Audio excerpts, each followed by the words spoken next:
de Congo Live Télévision, Mbote, Bisika Bozwa, mais partout dans le monde entier pour nous Rolanda Bisso à travers chaîne YouTube de Congo Live, mais ça on le bino, ma matali politique, toute actualité à Mboka Bisso Congo, le penza Toroso la même matali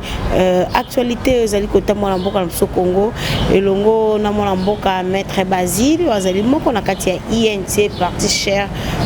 ya mwana Mboka Vital Kamerhe na penza Toroso la ma matali Mboka surtout procès ya mwana Mboka Vital Kamerhe obsession de causer la jugement dernier mokolo ya le 20 juin. Mbote maître Basile. Mbote madame journaliste. Boni santé, boni INC kotambolo lenge ni atako autorité morale na ya zai kuna makala INC kotambolo malamu. Santé na biso za na malamu te. C'est depuis le 11 ti lelo ti le 20 to décider de la libanda pour causer la verdict o ya kitimo. INC biso nyonso tozali vigilant pour que justice est salama conformément à Mibeko et non conformément à ba dictat kouta bisika songolo to pakala. Donc INC nous allons vigilant nous la akitima ya mwana Mboka Vital Kamerhe. Oui, Tokyo awa INC zali penza vigilant ba boko zela bongo akitima ya mwana Mboka Vital Kamerhe kasi ko banda uta procès e bandaki qui notre moni penza audition de témoins ndenge ba témoins ba défila qui to komona penza ndenge plaidoirie salamaki comité était na place aux ali bongo militant ya INC analyse ni penda yo meki ko sala na onyo se sala mais komona penda mwana Mboka Vital Kamerhe asamaki malamu te mwana Mboka Vital Kamerhe azali penda bokangami atako ministère public ba poni bongo 30 ans de prison plus 15 ans de travaux forcés hein. Mon Mboka mais quand on s'analyse na ndenge procès bandali kino lelo comme bon na verdict mais zo sala biso passe mingi parce que na Congo toujours on féliciter RTNC parce que à travers yango des Congolais a eu vérité. Félicitations sur la Union pour la nation congolaise oya mwana Mboka Vital Kamerhe. Na yemoko président national Vital Kamerhe to sengaka audience à la publique et télévisée au to soit qui yango peuple à comprendre to bisika mo mulile zalaki peuple yemoko azui éclaircissement Congola banda kozela balobela likambaso de mouton Congola banda kozela balobela makambo 15 millions Congola banda kozela balobela makambo ba transfert ya ba millions maintenant to komi na audience ba ebisi biso bazolandela mwana Mboka Vital Kamerhe pour na makambo etali bandako metango to bandi ko samba audience à liboso ba avocat de la République na ministère public va promettre biso que le moment venu ba ko tcha ba preuve na disposition il y a tribunal le moment n'est jamais venu audience à liboso ba lobi le moment viendra audience à Mibale le moment viendra audience à Misato, le moment viendra où nous allons déposer les pièces.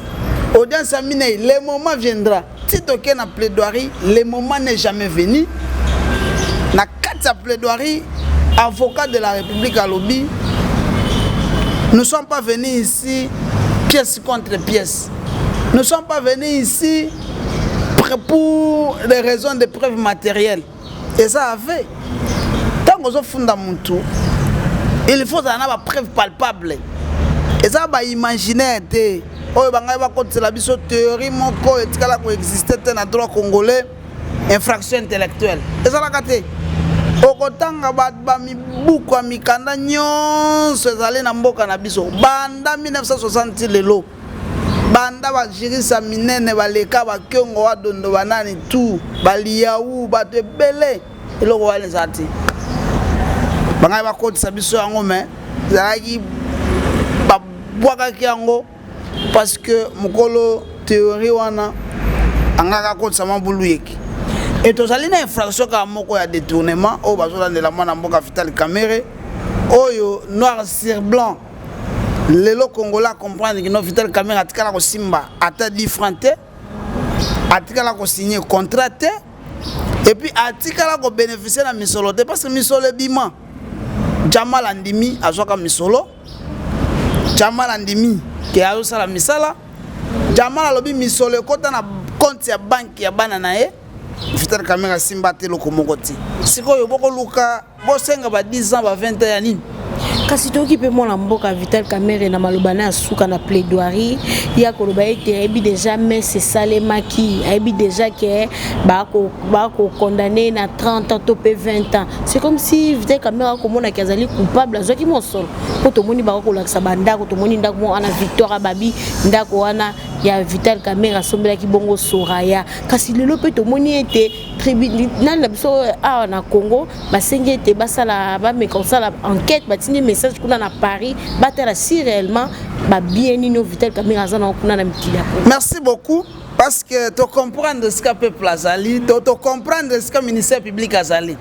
donc na procès à 100 jours c'est un procès vide sans soubassement juridique donc kuna déjà bazui KO. Mais si quoi ceux qui balingi balandela mona mboka Vital Kamerhe pona banda kuna ye bafunda ye biso to za musika te bafunda ye pona banda kuna ye biso to ya pièce contre pièce awa to na procès à 100 jours oye bimisi noir sur blanc que ça dossier moko vide contre Vital Kamerhe alors ba moni ke kuna bakokite bakomi kolinga ko ambrier batu na makambo bandako na ko ebisa yo loko moko. Le président Vital Kamerhe est le président de l'Union pour la nation congolaise. Le parti le mieux organisé na RDC, ceux qui sont 3, 4, 5, il y a Libosoto et Mibale. Nous avons aligné 450 députés. Pour déposer candidature à député, $1 000. Pour déposer 450, voilà au niveau national. Si le niveau provincial, tu as aligné 715 candidats. Député provincial, tu payes si caution $1,650 pour un député provincial Moko. Président Yemoko a déposé candidature et a déposé $100,000. Ça qu'on compte, mbongo totina na Chine pour na kosomba ba matériel à visibilité. Ce qui n'a même eu parce que président Vital a qui retiré candidature na ye. Ce qui n'a même eu dépôt oh ya Union pour la nation congolaise est-ce que la visibilité zali à matériel à campagne soko tali yango ata soko zomona mabiloko ya sika wana to somi yango lelo te to somi yango na 2018 pour na préparer campagne yeni ça zaki prêt ya okende na campagne tina suka donc ce qui to côté on a dépôt au tali c'est plus de 200 conteneurs oh euta na Chine na ba matériel à visibilité à campagne maputa polo chapeau ba biloko belé ya campagne to somba yango wana to zaye no position mais lelo batu ba kotisa batu na mutu lokola Vital Kamerhe za pauvre mais mbongo to dépenser na campagne électorale balo belango ta mona mboka alors bolobi maka mususu ya ndako ya France ndako wana esa la biso kutu malamu mingi parce que et ça la batu mususu nde ba ko témoigner na place na biso habité ndako wana ezali baso makango depuis 2012 toki Didi Kinwani o azalaki ex ya madame Amida ya mekipe ko témoigner oui c'est un témoignage sûr parce que batu ba monango wala bi bon Vital Kamerhe a son ndako wana actuel mobile ya moi sine akokufaka botika te. Non, la vérité on ne cache pas la vérité. La vérité ba bombaka yango te ata soko chango na samwinde ko bimakaka. Soka zala kata mutu mususu ngaka loba yango bonga loba ke no Vital Kamerhe nda préparer mutu wana pour loba yango. Disait qu'il n'a pas intérêt de dire mais il a dit la vérité que la maison là et son maman en 2012. Lelo o soki ba condamné mwana mboka Vital Kamerhe topé na 30 ans topé 15 ans de travaux forcés kasi mingi ba yo poza moko ya mibeko ba lobi ete ba o ba détournaka ba bien public ba pesa bango mingi 10 ans topé 15 ans ba travaux forcés kasi Vital Kamerhe ba ko luka ba pesa 10 ans de prison topé 20 ans de prison plus ba ne mususu ya ba travaux forcés lelo so ba condamné président Vital Kamerhe est-ce que INC boza toujours na coalition na IDPS to broka bon po mi bobandaki yango déjà ezali bongo trahison acharnement contre le président Nabino le bo continuer ka na coalition wana président Vital ba condamné parce que ça le logo si seulement tolobi boyo ba condamné te nga na zo ebisa okanga mukola lelo dossier il y a Vital le 21 à dimanche il y a le 22 dossier moi na Vital Kamerhe na plan judiciaire et ça vide na droit soko yena mutu kofunda mutu il faut ça na ba preuve avocat de la République ministère public va démontrer tes places ni Vital Kamerhe a détourné. Est-ce que vous condamnez Moutundeni? Non, que le bel travaux forcés. C'est en violation de la Constitution. Ce que tu as l'article 16, autant article 16 de la Constitution. Et ça va protéger Moutou. Les travaux forcés n'existent plus dans l'arsenal juridique congolais. Et ça l'a gâté. C'est en violation de la Constitution. Comment un ministère public, un avocat de la République, demande une peine que la Constitution refuse, que la Constitution qualifie de l'inconstitutionnalité? Quand on est avocat, Vital Kamerhe va soulever qu'il y a exception, il y a inconstitutionnalité par rapport à l'article 162 de la Constitution. La peine là n'existe pas. Et puis, l'avocat de la République, il ne faut pas priver le droit à vote pendant 10 ans. Ça n'existe pas. Il crée des peines. Non. Na droit ba inventer kabaroute. Biloko nyonso basi batia yango. Bandeko na biso ba se tranquilliser. Tu comprends que non, na dossier à 100 jours, c'est un procès vide. Banga esko yo ba kota na ba vie privée à Vital Kamerhe. Mais biso to ko senga na bango. Ce qui bazana pour ça ba kota la vie privée moi na mboka Vital Kamerhe azali l'honorable le mieux élu de la République. Ba kota sa requête mususu. De kofunda mwana mboka Vital Kamerhe po azana banda ko ebele biso tokoya siko na justice sama par rapport à ba bien mwana mboka Vital Kamerhe nde tokomemela bango pièce contre pièce. Vital Kamerhe ancien ministre ya mboka na biso parmi de 1960 à nos jours il est le meilleur président de l'Assemblée nationale, le meilleur de 1960 à nos jours. Et place Assima va fonctionner bien na mboka na biso. Batu baboyi kolobela mbongo biso de dépenser na campagne et ça monter mamabe. Nous avons vendu nos biens. Nous avons fait une campagne à la congolaise, mais nous étions partout dans les moyens au biso de la yango. Balobela yango te et ça monter mamabe, tu comprendre que bongi boye babilo oni ni mwana mboka Vital Kamerhe azali comme directeur de cabinet ya mwana mboka président de la République Félix Antoine Tshisekedi Tshilombo. Basenga ka directeur de cabinet a présenté ba bien na ye mais na ko senga na ba avocat de la République batala ba bien oyo Vital Kamerhe azali nango parce que tant que président de l'Assemblée nationale vous devez identifier biloko tant que ali zonga batala tant que azala ka ministre enregistrer ba bien nini na liste avant ba ya koloba il faut d'abord ko sala omone ba enquête ce que on sala ba enquête ça la bâclé yango ya ko makabu kaka boyo nde balobaki o Vital Kamerhe ayibi mbongo aso de mouton bakeibo audience Cécile verdict que ça le 23 Vital Kamerhe a sambité na mambaso de mouton oh bo c'est la bakobenga ele moment meni ba bengi été oh Vital Kamerhe nda yibi 15 millions et là les cas boyo ba marché pesate ba to ba lobela ngo pété Vital Kamerhe a yibi ba millions et ba transférer ba millions to sambi to moni ba bordereau te ba lobaki ba komoni sabiso ba bordereau ba transfert ba mbongo le moment venu le moment n'est jamais venu to comprendre que ezali acharnement ya président Vital alobi ezali dossier politique peuple congolais pour fongola misu programme ya 100 jours ezali crémité président alobi to mona 100 jours ya Hollande ya Sarkozy ya Mitterrand ya Macky Sall atangi ba bato belé 100 jours na bango mais biso toye na mopepe asika tolobi 100 jours ya mwana mboka Félix Antoine Tshisekedi Tshilombo un bon programme avant de la ville ya Kinshasa ba benga président Fachi Beton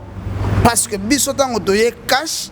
na président de la République Félix Antoine Tshisekedi Tshilombo to moni mabule belé ba mayezo bimana banzela to bité ah il faut béton ba betango béton yango apesi président Fachi Beton batikali biso avenir des universités poto toche yango avenir du commerce tokangi force ekei lelo oyo ba exilé politique nyonso bazonga na mboka na 100 jours tokangi ba kasho ya aner nyonso na 100 jours totongi ba école gratuité et enseignement na 100 jours batu bangi ba mona ke 100 jours na 100 jours to commander 4500 maisons. Et puis une maison il faut topé ça banane et ça va famille à président de la République et sa famille à Vital Kamerhe et sa famille à député mais famille à soldats na ba policier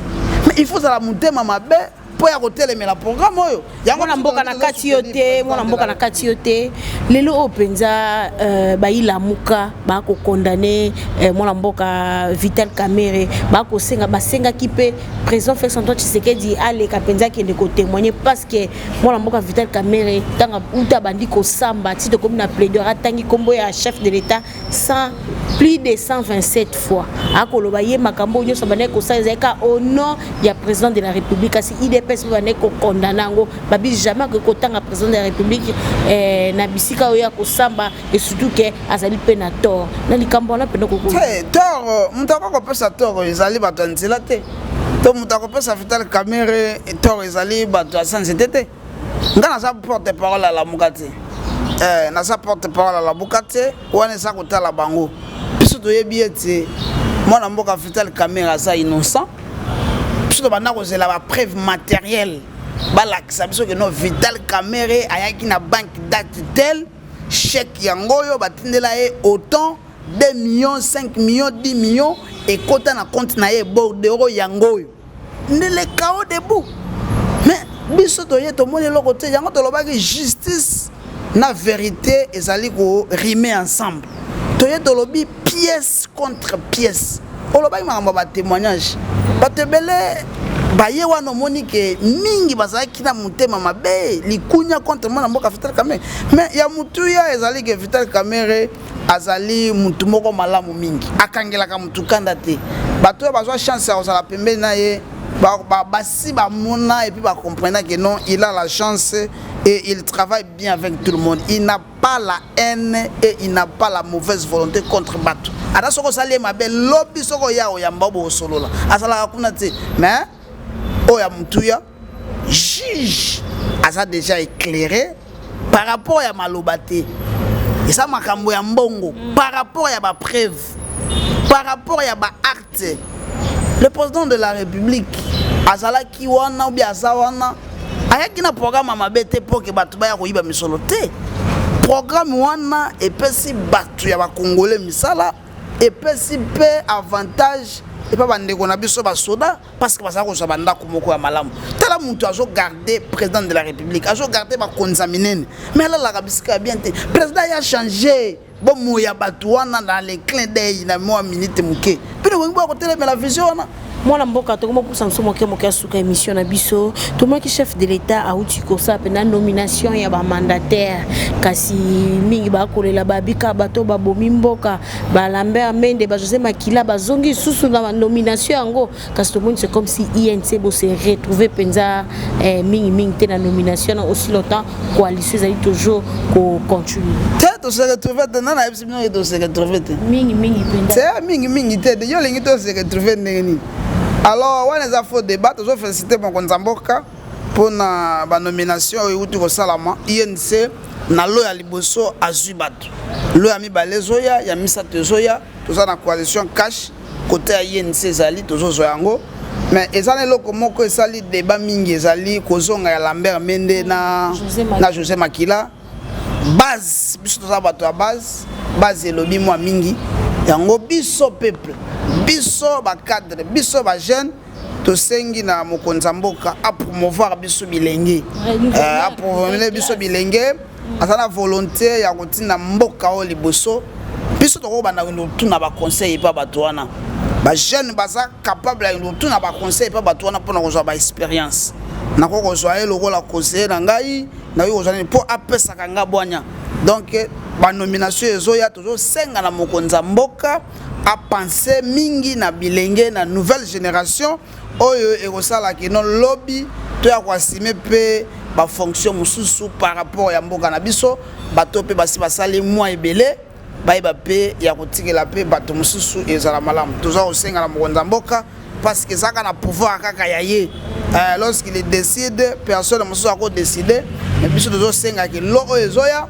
baye bandeni ya kokodisa bilongi mingi ya sika bilongi mingi ya ba jeune parce que peuple congolais azalina parmi eza presque 85% ya génération ya ba jeune oyo bazo sala musala et puis baza pe mayele baza partout na RDC a penser pe na bango. Maître Basile, le lot penza to bisonyo sona Congo pe partout dans le monde entier ba ka penza passe il y a juge président Raphaël Yani au penza zalaki moko o bandaki ko coordonner tout pe ko sambisa ba matali procès 100 jours et consort o ya mwana mboka Vital Kamerhe kasi to mona ki penza kufa ki kaka ezaki bongo mort moko subitement le lot to moni après autopsie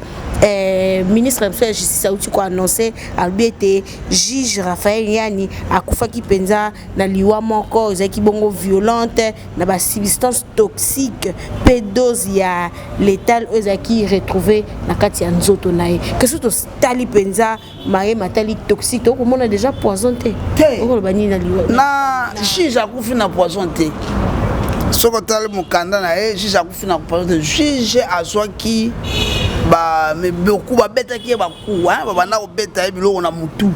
ba betaki biloko na mutu azwaki vraiment ba ku makasi yango nde salaki mais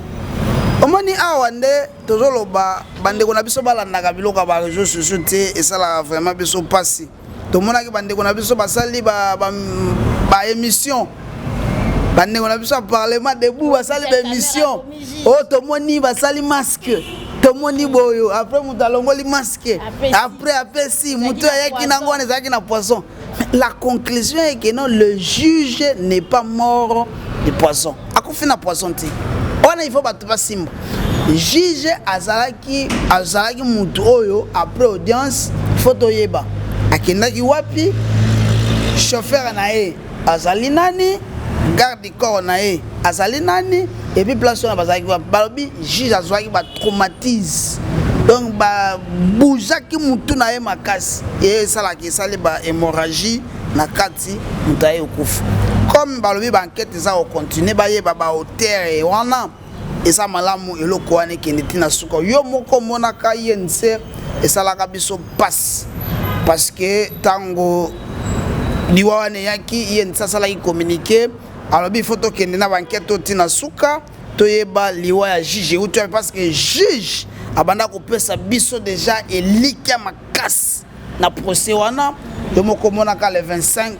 comment ndenge nini makambo banda okende vraiment na pololo mingi non juge oso to kene tina suka awa Vital Kamerhe azobima alors et ça le biso pasi koyoka ke juge akufi parce que ba betaki ye to azwaki ba coup azalaki déranger yango asali ba hémorragie tozo senga ba responsable ya ba acte wana bazala ya okangama et puis ba sambisa bango pe audience bazala public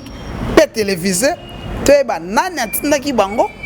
basalaki yango pona nini et puis pona nini babo magige biso na côté na biso tebisaka bino tozali à l'aise et puis tokozala pe kaka à l'aise parce que vérité eyaka maleme vérité ye que juge akufi na poisson te babetaki ye mais biso tozozela bayebisa biso na betaki ye et puis ezalaki ndeni esali biso malamu mingi te koyoka kino juge oyo azosala mosala mpona mboka babeta ye mpe akufa eza malamu te mwana mboka sika tokomi na biso na suka émission na biso Maître Basile leo tozali dans quelques jours ekozala mpenza jugement dernier ya mwana mboka Vital Kamerhe to mpe verdict eloko ni mpenza peuple congolais akoretenir na mokolo oyo mpenza bakokatela Vital Kamerhe to acquittement na ye to mpe condamnation eloko ni congolais kosimba to mpe bana INC bakozela nini. Merci beaucoup. Peuple congolais kosimba ete un jour mutu moko bakangaka ye kombo na ye Vital Kamerhe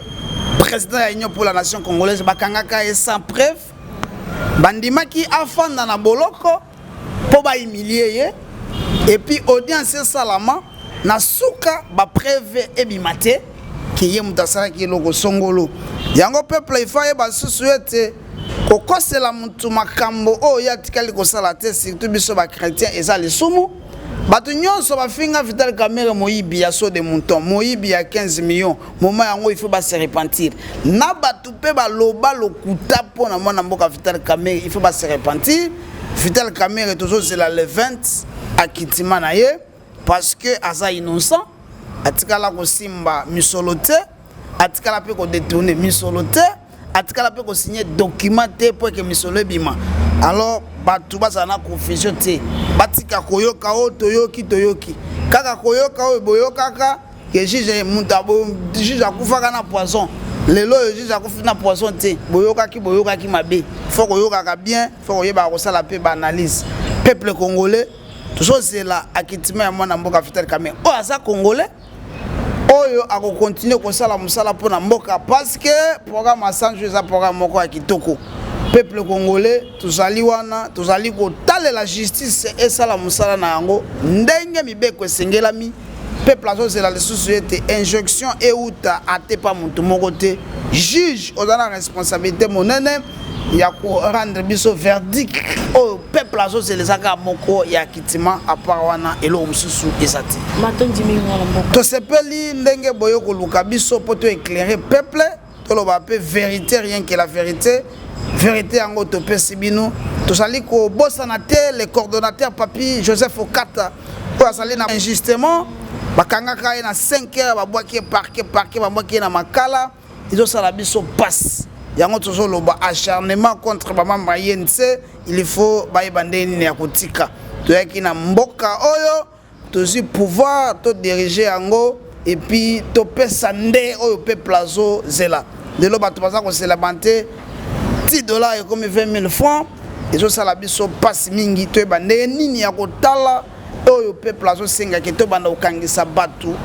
injustement kokangisa batu sans ba preuve kokangisa batu pona ko sepelisa batu moko bosongolo pakala eza malamu te tozo senga libération ya papi Joseph Okata azali communicateur union pour la nation congolaise et puis tozo c'est la acquittement ya mwana mboka Vital Kamerhe o azali président ya union pour la nation congolaise l'honorable Lemie Zeli o wala nde tozo c'est lango peuple congolais bazana sima Vital Kamerhe pona a accompagner vision ya mwana mboka Félix Antoine Tshisekedi Tshilombo. Merci Mingi. Balandia Congo Live Télévision, merci pour vos acquis et belé. Rolanda Bisso, na maître Basile, Wazali Moko na Katia INC, na Penza, Tosola qui n'a sur la question d'actualité et surtout dans les camo étalés affaire Vital Kamerhe, au Penza, tout commis déjà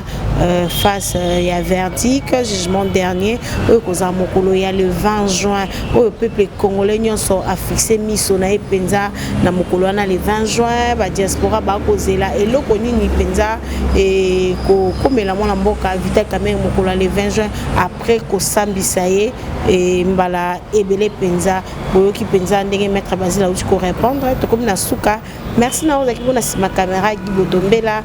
Merci d'avoir nous partout dans le monde entier. C'est les Tunga de Lausanne, Bambote Nayo, na Pesimbote na Chéri Mpia depuis France, na Sanité, mon vieux, les grands Saoudiens, Bambote Nayo, Michel Linvo. Galam no Sunzamba, Zongite Tokutani, na Mikolo Zangoya.